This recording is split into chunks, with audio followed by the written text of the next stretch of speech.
Guten Morgen und herzlich willkommen zu einer neuen Podcast-Folge von mir. Ich hoffe, euch geht's gut. Leute, wie ihr merkt, ich muss ein bisschen leiser reden. Ich weiss, ich werde in 10 Minuten wahrscheinlich da rumschreien sein. Aber wir haben gerade 1:45 in der Nacht. Mal wieder. Ich weiss nicht, ich bin wirklich Meister im Prokrastinieren. Das ist insane. Vor allem, ich habe diese Woche... es ist wirklich crazy. Ich habe diese Woche nur am Montag morgen Schule gehabt und sonst haben wir freies Arbeiten gehabt für unsere Bachelorarbeit. Ich glaube, zu diesem Thema kommen wir später. Wir brauchen zuerst positive Vibes, weil das Thema ist wieder mal, oh Gott. Ja, also vor allem, wenn ich so ein bisschen leisiger rede, ich habe ja letztes Mal schon in der Podcast-Folge gesagt, dass ich sogar so eine sexy Stimme habe und irgendwie, wenn ich so flüstere, dann Zürich auf. Also gut, es klingt auch basically wie so eine Raucherstimme. Egal. Also muss man auch gleich ein bisschen lauter reden. Also, ich habe heute ab dieser Woche gefühlt eigentlich offiziell keine Schule mehr. Also was heisst das? Ich habe schon noch ab und zu Schule, aber halt nicht mehr wie vorher. Also vorher habe ich ja wirklich vom Montag bis Freitag, vom Morgen bis am Nachmittag, also bis um, keine Ahnung, 4, 5 Schule gehabt. Und ich habe letzte Woche offiziell, oh mein Gott, what the fuck, meine letzte richtige Schulwoche gehabt. Wir haben jetzt das Nebenfach, den Minor, abgeschlossen.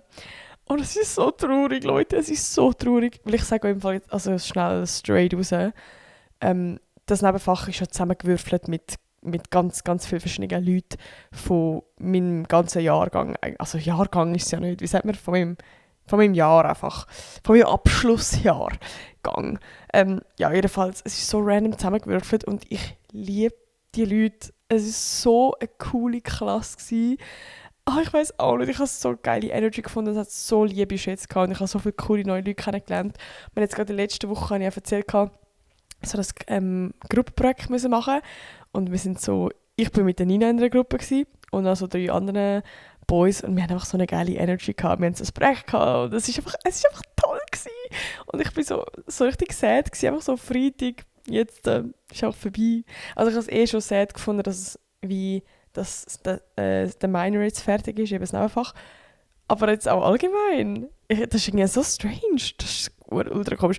Und was halt wirklich das Grösste ist, ich habe jetzt keine Schule mehr mit der Nina. Das ist komisch. Also ich habe so gewisse Abendschulen, aber das ist vielleicht so 5-mal am Abend haben wir noch Schule. Aber das zähle ich irgendwie gar nicht als Schule, weil das ist wie so eine Vorlesung.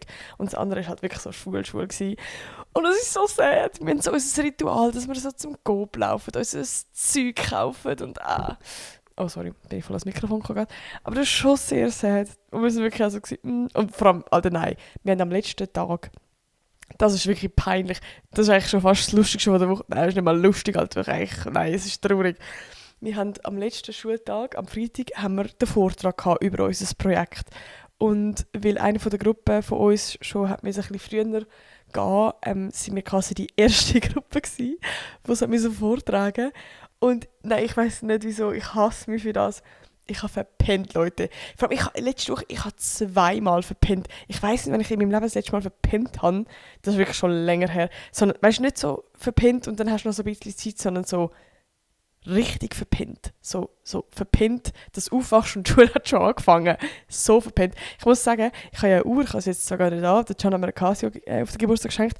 Und ich weiss gar nicht wieso, aber ich habe einen Timer oder einen Wecker eingestellt, dass sie immer am Punkt 9 läutet. Ich weiss gar nicht, wieso ich das gemacht habe. Ich habe das, glaube ich, dort, wo noch so wie... ich habe es jetzt auf die Weihnachten bekommen, ich glaube schon, oder? Ja. Wo so Winterferien war, habe ich irgendwie so 9 Uhr den Wecker gestellt, dass ich immer um 9 Uhr einfach aufstehe und nicht den ganzen Morgen verpenne. Jedenfalls wache ich halt 2-mal legit nur dann auf, wenn der scheiß Wecker von meiner Uhr geläutet hat. Und vor allem, wenn du wegen dem aufwachst, dann weisst fuck. Weil die Schule fängt bei mir echt genau Punkt 9 Uhr an. Und dann aufwachen, das ist einfach zu spät. Ich muss sagen, ich bin irgendwie, wir haben am Punkt 9 Uhr, hat die Schule angefangen am Freitag und am Punkt 9 Uhr hat auch unser Vortrag angefangen. Alter, ich könnte euch nicht vorstellen, sonst schon verpennen ist ja mies und peinlich. Aber dann, wenn man seinen Vortrag hat und dann so den letzten Schultag fühlt und nein, ich war wirklich so, ich bin so richtig hässig gewesen. So, weißt, ich bin schon fast hässig gewesen auf der Can, der war nebenan am Pennen gewesen, und ich bin schon fast so hässig gewesen, Bro, wieso hast du mich nicht geweckt? Weißt du, ich war selber am Schlafen gewesen. Aber ich habe echt so, ich bin so hässig gewesen. Ich habe mich also, weißt, so gedacht, boah, jetzt so letzter Schultag, ein geiles Outfit anlegen, sich stylen. Ich wollte noch duschen am Morgen, ich habe nichts geschafft. Ich bin, glaube ab 20, ab 9 bin ich in der Schule gestanden. Das ist ein Weltrekord. Das ist crazy. Ja, das war ein bisschen scheisse gewesen. Ich bin dann auch so reingekommen und sie sind alle so vorne gewesen, und ich bin straight up einfach mit so Jacken vorgelaufen und einfach dazu gestanden, keine Ahnung, was es gegangen ist. Ja, egal. Es war lustig gewesen. Haha, yeah. Aber ja, das war mein letzter Schultag, Leute. Hure sad. Aber man muss sagen, am Schluss, wir sind auch noch, nicht mit der ganzen Klasse, aber mit mega vielen von der Nebenfachklasse, haben wir noch zu Mittag gegessen, haben noch ein bisschen gossipt. Es war so toll gewesen, Leute. Ich schwöre es dir, ich hätte schon gerne die Klasse gehabt. Das ist wirklich, es hat so viele coole Leute gehabt und so, und irgendwie. Ja, wir haben jetzt auch einen Chat gemacht und alles, aber es hat sich angefühlt wie so ein Austauschjahr. Checkt ihr das irgendwie so mit neuen Menschen und irgendwie, I don't know, es war einfach toll gewesen. Es war wirklich toll gewesen. Aber ja, was wiederum auch, also es war irgendwie ein geiles Gefühl auch gewesen, so jetzt den Minor endlich abschließen und so und jetzt keine Schule mehr haben. Aber auf der anderen Seite, jetzt fängt es halt wirklich an mit meiner Bachelorarbeit. Also für die es nicht gecheckt haben, ich habe die schriftlich jetzt abgegeben, ich habe jetzt bekommen und eine gute Note gehabt. Und jetzt habe ich noch die praktisch.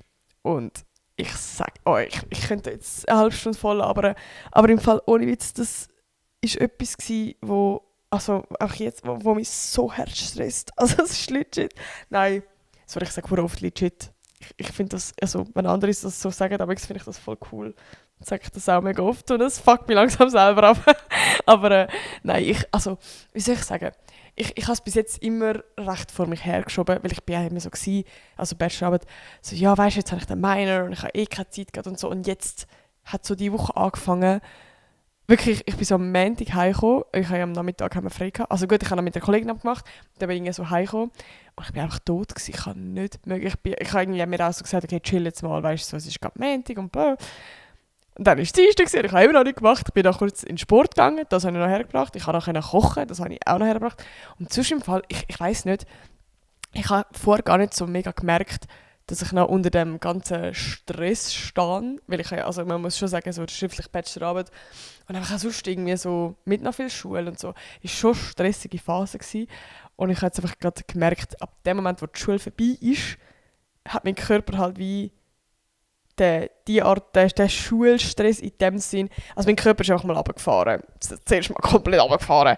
Und ich habe nichts anderes gemacht, sonst als fressen, schlafen und schießen. Ich habe wirklich, ich habe ja in die letzten Podcast-Folgen die ganze Zeit so erzählt, wie, oh mein Gott, outgoing und neue Menschen kennenlernen, cool und so. Und diese Woche, ich bin tot gewesen. Also wirklich, es ist einfach tot gewesen, alles. Mein ganzes Leben ist schnell, es ist ja, also wenn ihr das hört, es ist ja jetzt bei mir 1:30.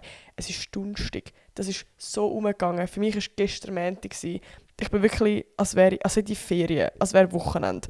So, und ich hasse es. Weil Wochenende kannst du wenigstens so geniessen. Und ich hatte die ganze Zeit ja so einen Dauerstress, wo ich müsste etwas machen. Und ich glaube, das grösste Problem ist, dass es gibt mehrere Probleme. Es gibt ganz viele Probleme mit meiner Bachelorarbeit gerade. Also schau, schnell zum einfach erklären. Ich habe ja die Idee, was ich machen will, also so ganz grob zusammengefasst in einem Satz, gut, ich weiss ja noch nicht so viel mehr, ist, dass ich ein Nutztier möchte retten vor der Schlachtung und auf den Lebenshof bringen. So. Also ich möchte das einfach retten. Und ja, das ist halt wie so, keine Ahnung, ich hatte die Idee gehabt und bin so Feuer am Flammen gewesen. Ich bin dort dann noch viel, viel mehr so im Thema drin gewesen. Also ich bin jetzt schon an einem Thema, aber dort war es noch ein bisschen präsenter gewesen. Bro, meine ganze For You-Page ist gefühlt voll von dem gewesen und ich weiß auch nicht.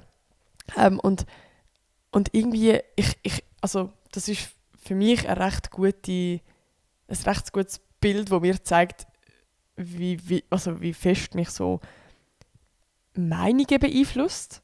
Also zum Beispiel, ich mache ja schon lange Social Media. Und es ist eigentlich bis jetzt ja immer so gewesen, dass ich ein Video mache oder irgendwie Content und das nicht mit jemand anderem besprochen habe, sondern ich habe ich hatte eine Idee gehabt, das war ein Feuer, ich hatte voll Bock gehabt und ich habe es einfach gemacht. So, ich habe nicht nach 30 Leuten vorgefragt, hey, wie findest du die Idee? Das habe ich einfach gemacht, weil ich selber so überzeugt bin, dass es eine geile Idee ist. Und das ist halt wie, also muss ich schon sagen, dass das hat es mir teilweise die Schule halt so ein bisschen genommen, weil die wollen ja auch so ein bisschen, weißt, dass du wachst und Feedback ist ja irgendwo dafür da, zum Wachsen. Ich habe schon tausendmal über Feedback geredet, ich glaube, ich kenne langsam meine Einstellung zu dem. Und durch das, jetzt gerade bei der Bachelorarbeit, fällt es mir hure auf. Ich hatte so die Idee, gehabt, bin so hyped gewesen, also ich dachte, voll geil, Alter, ich habe hure Bock. Und durch das, dass ich jetzt halt immer wieder Dozierende oder auch Mitstudenten, Mitstudentinnen vorgeschlagen habe, also es klingt jetzt ultra doof, aber durch das, dass dann nicht so ein Feedback kommt von «Oh ja, voll geile Idee», dann oder vielleicht sogar das Gegenteil von Sachen hinterfragen und ja, ich weiss nicht, ob das jetzt so Tiefe hat und ob das genug spannend ist und keine Ahnung was, das nimmt mir so die Lust. So weißt du, es ist mega wichtig, dass man mir das ja eigentlich sagt und dass ich meine Idee weiterentwickle, aber ich merke einfach, in mir ist das so ein Feuer und es ist einfach weg. Also wie, ich weiss nicht, wieso ich nicht einfach das kann annehmen und das dann kann so sein, ja voll, stimmt, und das dann als Motivation kann brauchen, um meine Idee noch aufgeilern, was, noch verbessern. Sondern bei mir ist dann wirklich einfach so, also ich weiss nicht, mein ganzes Selbstwertgefühl ist einfach am Boden. Ich bin dann so, aha, oh mein Gott, meine Idee ist scheiße, es interessiert niemand, es ist boring, es hat keine Tiefe, ja gut, dann muss ich jetzt eine neue Idee finden. Also wie, mein Hirn funktioniert irgendwie so und ich hasse das. Und es ist ja jetzt ich muss ja die Bachelorarbeit sowieso irgendwie machen, das heisst, es wird sowieso, was das angeht, ein Lernprozess sein, aber einfach jetzt gerade, ich bin am Punkt, ich habe keinen Bock mehr. Ich habe das Gefühl, meine Idee ist scheiße, ich bin scheiße, alles ist scheiße. Und das ist gerade richtig demotivierend. Und ich glaube, darum bringe ich es, also ich glaube, bei mir ist es nicht mal, dass ich irgendwie keine Motivation habe, jetzt meine Bachelorarbeit zu machen, sondern halt irgendwo Angst, Hemmungen, aber auch so, ich weiss zum Beispiel auch nicht, was jetzt mein nächster Schritt soll sein, weil ich müsste jetzt an dieser Idee weitermachen und ich habe das Gefühl, ich höre von überall, also ich habe so viele Stimmen gerade in meinem Kopf von Leuten, die etwas dazu gesagt haben, dass ich so gar nicht kann daran arbeiten kann. Und ich glaube, was auch ein Punkt ist, ich habe so wie 3 verschiedene Personen, die ihre Meinung sagen. Die einen sind ja wie die Leute, also meine Schule, die ZHDK, wo ja eigentlich so ein bisschen, hey, weißt du, so ein bisschen in dem Sinn pushy von «Getrau dich» und also jetzt, mein Thema ist ja eben eigentlich so ein bisschen fleischkonsummäßig und eben ZHDK oder wie sagen einfach die Leute, also die wollen ja so ein bisschen, ja weißt du, so bring ein bisschen Tiefe ins Thema und getrau dich und sprich das Thema an. Dann aber wiederum denke ich jetzt zum Beispiel, wenn das Video auf meinem Kanal kommt, ich weiß gar nicht, ob ich so fest möchte, kann man sagen politisch, also wie, ich würde sagen, sonst auf meinem Account bin ich jetzt nicht irgendwie so mega politisch, wenn man das politisch kann nennen. Ich sage einfach so Meinung, ich sage nicht so mega stark meine Meinung zu, nennen wir es mal kontroverse Themen, nicht kontrovers, umstrittene Themen, kontrovers, klar. Ja, ich checke. Ja, ich weiß nicht, ich habe so, und dann, also wie, ich möchte ja sowieso ein Video machen über das Thema, aber wie fest. Also wie das Letzte, was ich Bock habe, ist eine Bachelorarbeit machen, wo so ein Ding ist von alle, die Fleisch essen, sind schlimme Menschen und ihr sind alle scheiße. Also so das wie sagt man, Moralapostel oder so ein bisschen das mit dem Finger auf andere zeigen. So, das ist ja gar nicht meine Intention. Sondern ich möchte irgendwie, dass man, wenn man das Video schaut, ja irgendwie, also einfach so, weiß auch nicht, dass man mal hinter die Kulissen schaut bei etwas oder einfach mal, dass man mal die Thematik einfach mal aufgreift, aber dass es nicht irgendwie, wenn du zuschaust, dass du dann dich angegriffen fühlst oder so. Also wie, es ist so ein bisschen alles. Und also wie eben die Schule, dann haben wir die Schule, dann haben wir da die Leute, die es schauen, also ich sage mal, der typische Zuschauer, der jetzt nicht der Ultra-Aktivist ist bei diesem Thema. Und als drittes haben wir ja irgendwo noch den Aktivist, wo ich auch das Gefühl habe, ich weiß auch nicht, ich bin am crazy. Leute sehen das nicht, ich bin am crazy.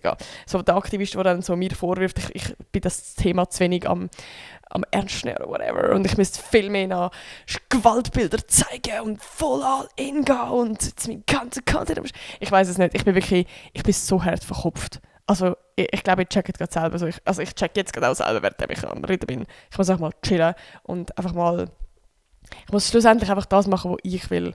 Also wenn es jetzt blöd gesagt ein Aktivistenvideo wird, was ich jetzt zwar nicht glaube, aber theoretisch wäre es ja auch okay, solange es das ist, wo ich Bock drauf habe und wo ich dahinter stehen kann. So, ich glaube, ich bin gerade wirklich viel zu fest am darüber nachdenken, was denken andere und jetzt nicht, auf was habe ich Bock.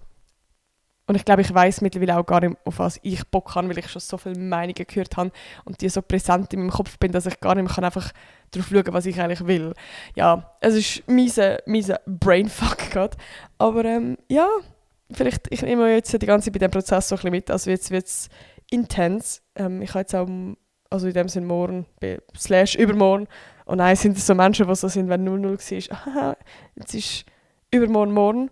Weil ich bin so, erst wenn man geschlafen hat, ist morgen. Und nicht heute. Macht das Sinn? Ich finde Menschen uncool, die sind. Nein, es war 00 gewesen. Es ist jetzt heute und nicht morgen. Ja, genau. Ja, was soll ich sagen? Übermorgen, also am Freitag, juckt eigentlich, habe ich jetzt ein Gespräch mit meinem Mentor, also mit der Person, die mich begleitet.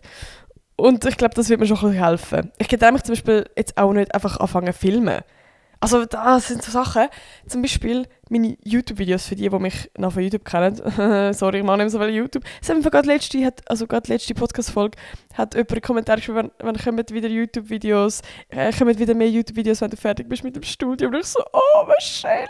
Ich hoffe es, Leute, ich hoffe es. Ich hoffe auch, dass meine Bachelorarbeit, also ich sage jetzt mal, also ich gehe jetzt davon aus, dass ich sie wieder auf YouTube poste. Ich möchte es nicht zu 100% sagen, weil es kann ja auch sein, dass es scheiße wird. Oder ich glaube, vielleicht, wenn es mich so fest daran hindert, dass ich irgendwie gar nicht im Kopf habe, wie jetzt ihr könntet reagieren. Okay, nicht ihr, ist meine Family, aber jetzt auch sonst Haters. Nein, keine Ahnung. Wenn mich das zu hart irgendwie einschränkt, ich glaube, dann muss ich mir einfach sagen, okay, dann poste ich es nicht. Dann mache ich es halt auch für die Schule als Bachelorarbeit. Aber ja... Ach, jetzt bin ich schon wieder vom Thema weggekommen. Was soll ich jetzt sagen? Ah ja, wenn ihr mich von YouTube kennt, Alter, ich bin wirklich so am Runden schnurren. Wenn ihr von YouTube kennt, dann wisst ihr ja ungefähr so ein bisschen meinen Stil, wie meine Videos sind. Und ich will sagen, sie sind in dem Sinn professionell vom Storytelling und vom, wie sie aufgebaut sind und alles.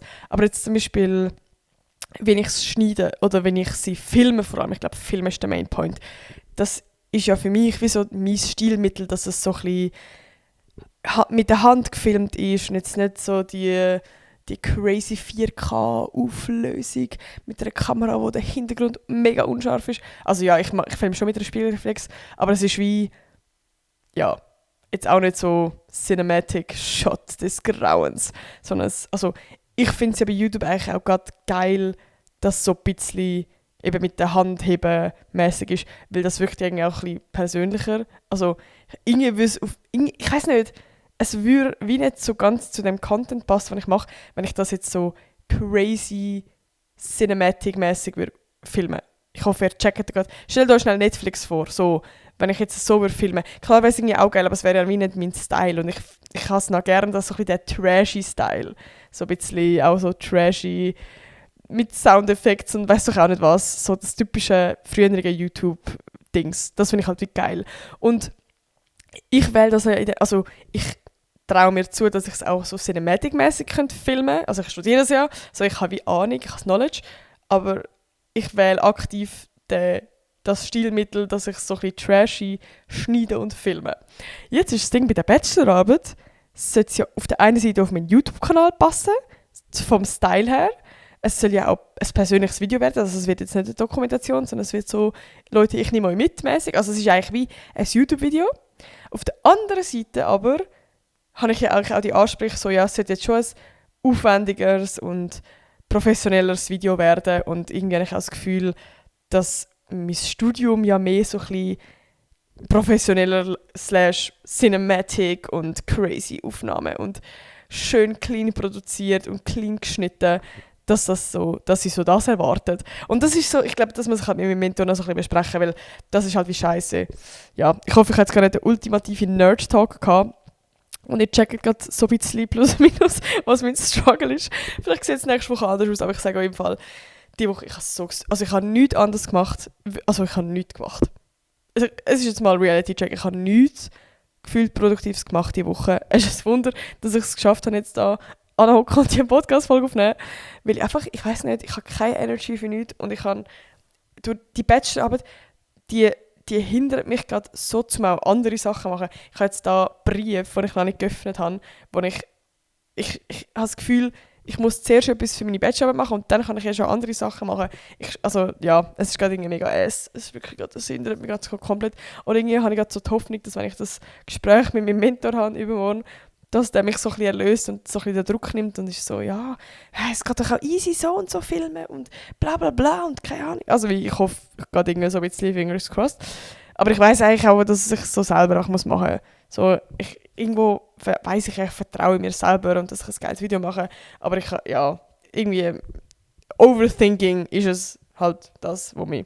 Da können wahrscheinlich viele gerade relaten. Man kennt es. Overthinking killt halt einfach. Ja, was soll ich sonst noch zu erzählen? Ich bin letzte Woche... Ist es letzte Woche gewesen? Ja, bin ich mit meinem Dad. Oh, das ist so herzig, Leute. Ich freue mich jetzt mal, das zu erzählen. Ich habe zwar schon ein Video dazu gepostet, aber Alter, mein Dad, schnell Vorgeschichte, mein Dad ist schon recht grosser Nicholas-Fan. Für die den nicht kennen, das ist so ein Schweizer Sänger, der so englische Musik macht, glaube ich, hauptsächlich. Also zum Beispiel der Song, den man von ihm kennt, ist so I'm still I'm still waiting for you. Den hat er gemacht. Und mein Dad ist irgendwie, ich weiß gar nicht wieso, der ist schon ein Hardcore-Fan. Und ich habe das schon lange gewusst. Und ich werde ja immer wieder mal an ein Event eingeladen. Zu irgendetwas, von irgendeiner Brand. Und ich habe gewusst, wenn der Moment kommt, wo irgendwie ich die Möglichkeit habe, den Nicholas zu treffen. Egal wo, egal wie, egal was. Ich werde meinen Dad mitnehmen.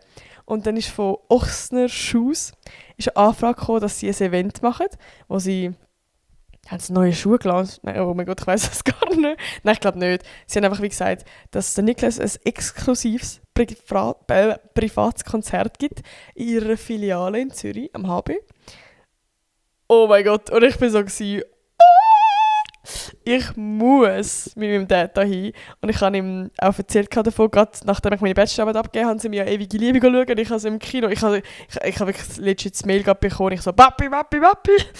Und er hat mega Freude gehabt, aber er war schon so ein bisschen, Alter, ich weiss, er ist nicht so, weißt, er findet ihn cool, sondern er ist schon so ein Fan. Er ist schon fast ein bisschen, ich weiss nicht, ob ich mich denn das getraue und so. Und, also ich weiss nicht, ob ich relate, aber es ist schon so, es gibt auch so die Leute, die man einfach cool findet und das ist nice, die sehen. Und wenn man so ein Hardcore-Fan ist, check ich schon auch, dass es so ist, so, oh mein Gott, ich weiss gar nicht, ob ich das getraue. Ja, genau. Jedenfalls... Ja, ist jetzt ein Event gewesen, und er ist so cute im Fall. Also erstens mal, ich habe es crazy gefunden, wie viele Facts das er gewusst hat. So, weißt du, während dem Konzert die ganze Zeit so, oh mein Gott, ja, das war das erste Lied gewesen, wo das und das ist dann und dann rausgekommen bei dem und dem. Und ich so, Bro, what the fuck, Alter? Habe ich sehr lustig gefunden, mein Dad so mal so, weißt du, so ein Fanboy so erleben. Ja, das war mega herzig gewesen. Auf jeden Fall, er war schon am Anfang ultra nervös gewesen. Und er war auch so, Alter, er hat jetzt extra ChatGPT gefragt, wie man sich verhalten tut und was man soll sagen. Weil er weiss ja gar nicht, wenn er ihn könnte mit ihm reden, was sagt man dann und so. Und er möchte ja auch nicht cringe wirken.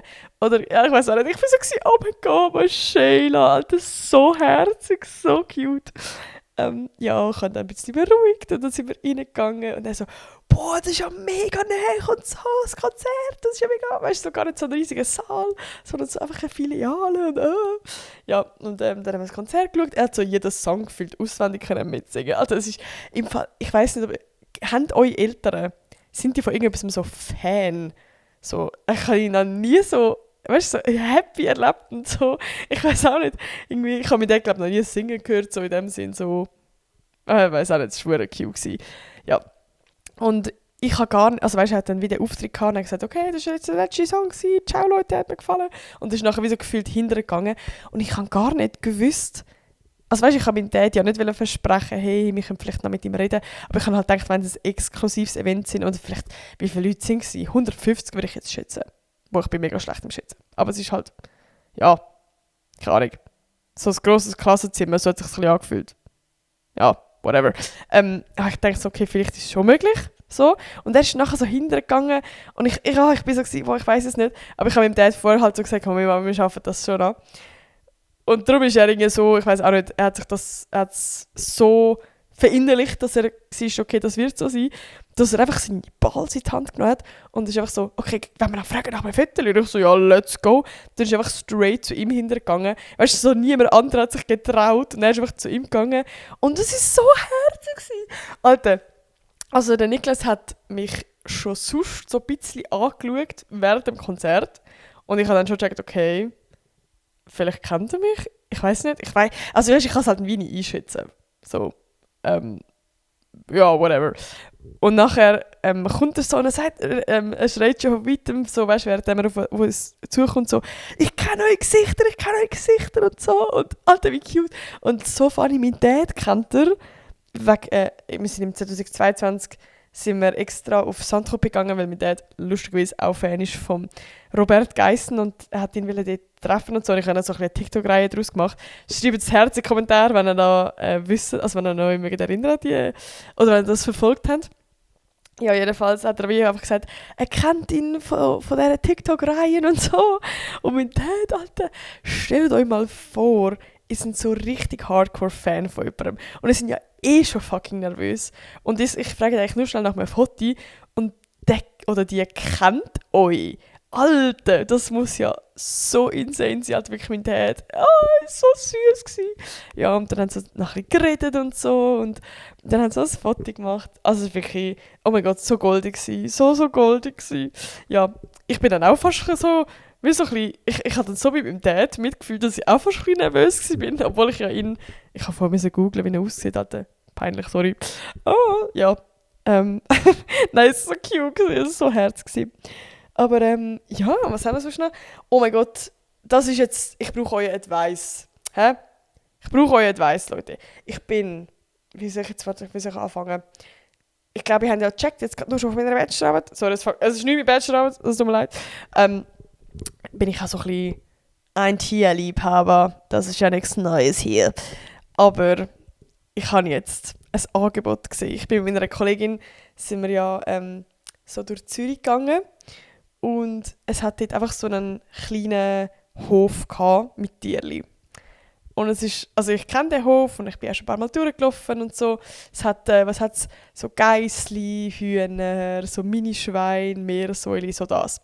Es ist wirklich ein mega, mega kleiner Hof, also ultra klein. Und jetzt ist auch so ein Schild gestanden, dass sie halt Leute suchen, so Freischaffende, oder wie sagt man dem? Halt Freiwillige für den Tierbereich gesucht. Und ich bin halt so, what? Weil, also, ich will ja wahrscheinlich nach meiner Bachelorarbeit, einfach nach meinem Bachelor, nach dem Studium, will ich eigentlich wieder in die Selbstständigkeit wechseln. Und ich bin ja vor dem Studium bin ich schon 2 Jahre selbstständig gewesen. Und ich muss sagen, dort, ich weiß nicht, auf der einen Seite ist es halt mega geil und ein Ultra-Privileg, dass ich halt in dem Sinn mein eigener Chef bin und meinen Tag mir so einrichten kann, wie ich will. Also weißt du, also ich muss auch meinen Shit erledigen, so rein theoretisch kann ich bis um 11 Uhr ausschlafen und dann halt bis um 11 Uhr am Abend arbeiten. So. Aber auf der anderen Seite fehlt mir halt übel so die Struktur im Alltag, der soziale Kontakt, der fehlt mir auch übel. Und jetzt bin ich so, ich weiß auch nicht, wie cool wäre das, wenn ich so, es wäre zwar ohne Cash verdienen, I don't care, aber so einmal in der Woche oder zweimal in der Woche so bei dem Hof helfen, arbeiten und dann so ein bisschen eine Bindung und so zu diesen Tieren aufbauen. Also was steht da? Warte, ich habe es gerade vor mir. Hast du eine Leidenschaft für Tiere? Und dann einfach so, also es ist glaube ich nicht mal nur irgendwie Misten, sondern es ist wirklich so mit dem Minischwein spazieren gehen. Alter.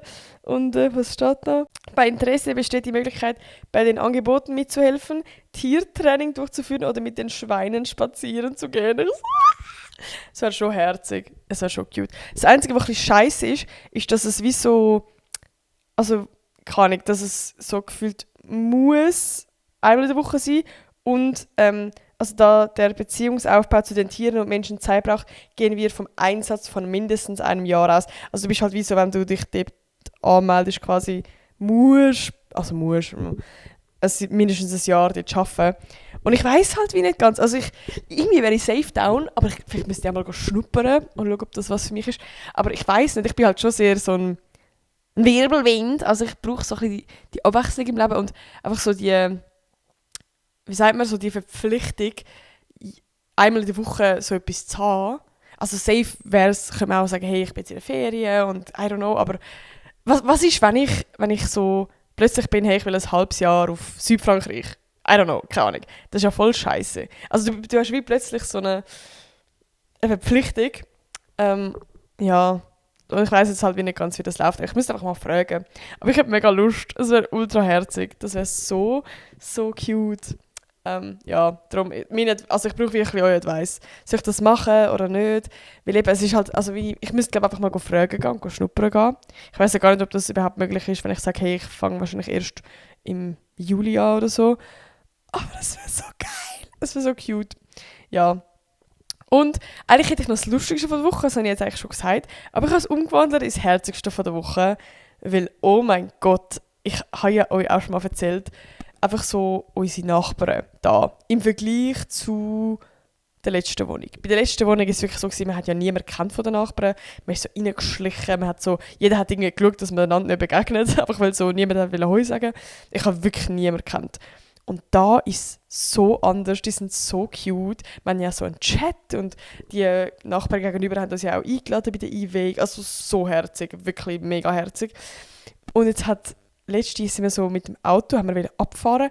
Nein, und unser Auto ist einfach flach gelegen. Also ich bin ja eh schon ein komplettes Ass, was so Technik und Autos... Also wäre ich alleine gewesen, ich wäre aufgeschmissen gewesen. Also ich habe keine Ahnung. Ich bin froh, weiss ich, wie man tankt. Und wie man das Auto... Also ich kann ja auch nicht geschaltet fahren, ich fahre nur Automat. So, ich bin wirklich eine fette Niete, was das angeht. Ich glaube im Fall, ich wüsste nicht mal... Also doch, vielleicht würde ich es herausfinden, wie man den Deckel vorne öffnet. Nein, das ist wirklich schlimm. Ich musste das ja auch mal lernen irgendwann. Ich habe es schon wieder vergessen, keine Ahnung mehr. Ja, ist ja gleich. Auf jeden Fall, der Can ist ein bisschen besser, aber ja, er hat auch noch nie überbrückt selber oder so. Und es ist einfach so gewesen, wir haben uns angeschaut, wir wollten losfahren und sind so, fuck. Weil unser Licht ist vorne kaputt gegangen und der Can hat das ausgewechselt. Bro, was ist denn für eine Maschine, Alter? Ich hätte auch keine Ahnung, wie man das fucking Autolicht auswechselt. I don't know. Ja, jedenfalls ist dann irgendwie... ist halt die Batterie jetzt lang an. Ich weiß es nicht, ist ja gleich. Jedenfalls sind wir so am Arsch gewesen, wir sind so scheiße, weißt du, irgendwie TCS anrufen, was machen wir jetzt? Nachher kommt wirklich einfach genau in dem Moment unser Nachbar, der neben uns das Auto hat, kommt so und wir haben es halt so gefragt und er so, ja sicher und so, ist vor uns angefahren. Der ich weiß nicht, der hat das Knowledge, also der hat alles gewusst, der hat ja so eine Arbeitshose angehabt und so und hat so ein bisschen, irgendwie so hinten dran im Kofferraum einen riesen Werkzeugkasten und alles. Und dann holt er seine Überbrückungskabel, macht schnell und erklärt uns noch währenddessen und sagt so, ja, geil, das sind ja die Neuen und so. Er ist so herzig. Da hat er sich noch vorgestellt und so, ja, geil, wenn ihr etwas braucht und so, eine Bohrmaschine oder sonst Werkzeug, könnt ihr immer fragen und so. Und nein, einfach so, ist so herzig. Und dann sagt er dann so, für das sind Nachbarn ja da. Und ich fange fast so an zu brüllen. Ich so, yeah! Das ist so herzig. Das ist so nicht selbstverständlich, wenn du in Zürich wohnst. Ich sag's dir. Ja, das war wirklich cute gewesen. Vor allem, weißt du, der hat ja auch irgendwo hin müssen. Und ich habe ihn so gefragt, weißt du, hast du nicht einen Stress? Und so, und er so, ja, weißt du, ein paar Minuten habe ich schon noch und so. Und ich kenne es ja und es ist ja mega mühsam. Und nein, also wirklich so cute. Und er hat eben auch mega viel uns noch so erklärt und so. Nachher hat er sogar noch Kabel mitgegeben, falls wir irgendwie jetzt losfahren und nachher wieder das gleiche Problem haben. Also es ist wirklich so fucking herzig gewesen. Ja, das war das Herzigste von der Woche. Wir können ja mal in die Kommentare schreiben, anstatt das Lustigste von der Woche. Was war das Herzigste von dieser Woche? Was ist so etwas, weißt du, so die Zivilcourage? Habt ihr etwas in dieser Woche erlebt, was so war, jö, Mann, Alter, irgendwie so... Vielleicht habt auch ihr irgendwie jemandem geholfen. Oder eben vielleicht hat euch jemandem geholfen. Zivilcourage ist wirklich, ich liebe es. Ich finde es so cute. Ich finde es so schön. Ja, und ich kann mir an dieser Stelle auch mal sagen, falls ihr jetzt irgendwie gerade unterwegs sind und ihr seht gerade irgendein altes Omi, der über die Straße muss oder irgendwie jemand, der blind ist und auf den Zug muss, keine Ahnung. Denkt an die Menschen, Leute. Jetzt, das tue ich gleich noch wieder einen Moralapostel, Alter.